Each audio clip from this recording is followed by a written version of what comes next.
Hey, what's going on, guys? So welcome to the next part of the remodel. I thought it was going to be a lot longer, to be honest, to cycle this tank. But within 3 days, this tank fully cycled. Pretty much we had a very small ammonia spike, and then afterwards it was zero for the rest of the time. I was kind of surprised myself. It actually cycled within a week. So what I did was I added 2 plecos in here. 1 to keep the glass kind of clean from algae, and 2 to kind of get a stable input of ammonia into the tank. So already in this tank we have a new plant in this collection of plants, I guess. This is the Blyxa Novo. It's in the same family as the Blyxa japonicas, which are the smaller ones down here, but it grows a lot bigger than the Blyxa. So the japonicas will grow, maybe I've seen them grow all the way up to like 6 inches, so somewhere like about this height here, so somewhere here. These guys I think are fully grown, so they're about double the size of a Blyxa japonica. The other thing you'll notice is it's red. It'll get really dark red if you have high light, and so it's a very nice red plant if you guys want to ever try it. This is my first time keeping the plant. I know that Blyxas like to melt on, people when, you transition from new tank to new tank. This is the 2nd or 3rd day that the plant has been in the tank, so far so good. Normally the melting occurs like within 2 or 3 days. And so far I don't see any melting on the leaves itself. It looks like it's growing pretty decently. So we'll see what happens with this plant. I put it right under the light here, so I'm gonna see how red it can get. I'm hoping to get like an extremely red plant, kind of like the tips here where it's super red. I want that whole plant to be red, so we'll see if that occurs or not. Now last week I mentioned that this tank wasn't doing too well in terms of growing plants because the CO2 was probably slightly off. So the setup I had before was these 2 outlets here were kind of on the surface of the water, so a lot of the CO2 would basically get lost on the surface right away. So what I did differently here is one of the nozzles I pointed straight down into the tank itself, so it gives time for the CO2 to kind of dissolve in the water before coming back up into the surface. So the second one I kept at the same level so that I can get a siphon break if the power ever goes out and water basically doesn't suck everything back into the sump. Even though I believe that it would be able to handle that inch of water into the sump, it shouldn't be any problem. And actually I may end up trying to do it. Actually, let's go ahead and test that right now. All right, so I aimed the nozzle down and I'm noticing that we're not getting a lot of surface agitation or surface movement here. It's kind of stagnant. I know I have an overflow box, so it should skim off anything on there. I kind of like this calm effect here that it has, so I'm gonna go ahead and pull the plug for the water pump here. Just to see how much water it back siphons into the sump and see if actually the sump can handle it or not. And there you go, the sump has plenty of room to absorb any of this water volume. I always like to get a bigger sump so that I can actually do stuff like this just in case of something happens.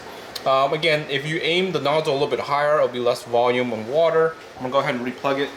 So I replugged it, I'm gonna let it do its thing, pump back some water. So while we're down here, I added some of the swords down here. I'm gonna add in some more of the swords. I got some moss along here. It likes to, kind of sit there, grow pretty well actually, along that edge there. So I'm gonna keep the moss on the little sponge there, and I'm gonna grow some swords down there. And I also have a UV light that's down here. It's kind of a cheap UV light that I've been trying out. It seems to, do its thing. And also it sits across the sump like this, and it seems like it's working pretty well. It's pretty cheap. You can't beat it for the price. All right, so I'm gonna keep the setup like this for a little bit to see how it works out. Maybe the surface area will be okay, and we'll keep it that way. Maybe the plants will grow a lot better just because the CO2 is just going into the water column a lot more. Since this tank is fully cycled, we're able to move on to the next stage of the build. And it's moving the fish into this tank so that we can free up the 25-gallon tank. All right, so for this week, we're going to be tearing down this tank completely. And also we're gonna be shuffling some of these fish into a couple of these tanks over here temporarily until we can kind of get some more of these tanks cycled and up and running. So the plan is to convert this into a saltwater tank so that I can move some of my corals from the inside rack out here, tear down the rack outside, pull it, take it down completely and put it out in the garage and reset that up as a freshwater tank. This is where some of the angelfish pair and then the discus pair will kind of sit into those tank rack right there. and we will, you know, obviously make room for the big tank for next year. So that's the plan. So I'm gonna go ahead and start moving some of these guys out into these other fish tank. I'm gonna take out some of these plants here, and then we'll slowly but surely convert this tank into a saltwater tank.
Alright, so I got the substrate removed, most of the water drained out. I cleaned a little bit of the tank.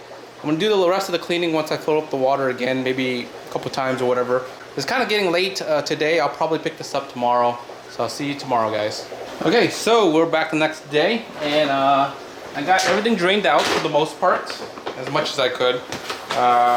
And I cleaned the filters, I cleaned the pump, and everything is good to go.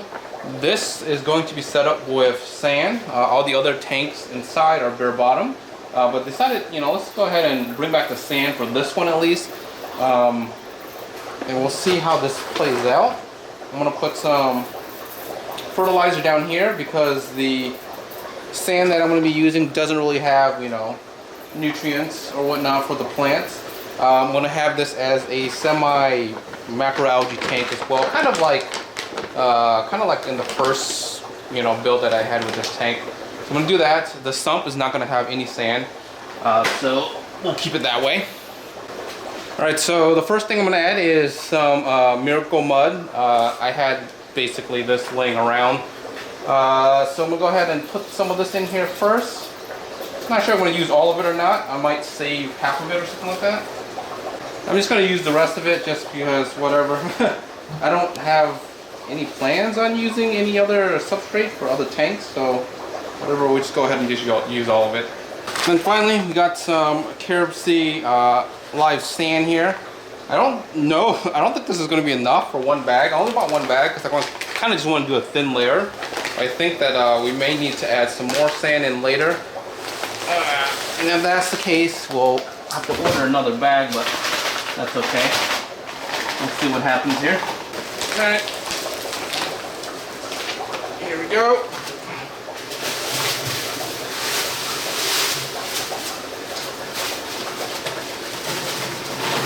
This actually might be perfect amount of sand here.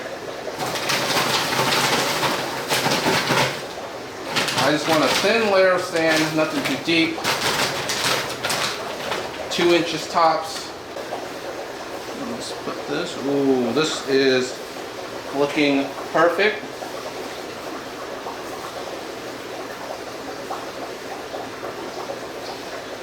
Look at that.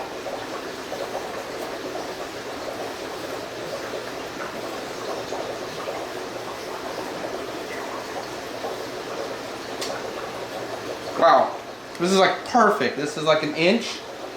It's about an inch of sand, which is awesome. This is like a very thin, nice layer of sand. All right, this is gonna take some time. We'll probably fast forward this. It's gonna probably say at least 2 hours. So we'll let this completely fill the sump up, RO water. We'll mix the salt in, and we'll just kind of get the tank going and cycling. All right, so I have the tank all filled up with RO water. I'm gonna let it just kind of cycle through a little bit, catch all this debris. I haven't put in the salt yet. I'm gonna wait until tomorrow to add the salt. I'm just gonna kind of let it do its thing, cycle, pull out a lot of this debris here first. I might clean the filters again tomorrow just because there's a lot of debris I already see that's trapped in the filter here. I might need to re-clean the sump because it's catching a lot of the stuff down here already, just the sediment from the previous tank. So kind of just let that kick up and just kind of get caught in the filter. So yeah, so we'll get this tank going pretty soon here, get it cycling, and start adding the fish and corals outside here. Alright guys, if you guys aren't subscribed yet, make sure you guys are subscribed, and like always, until next time guys, peace.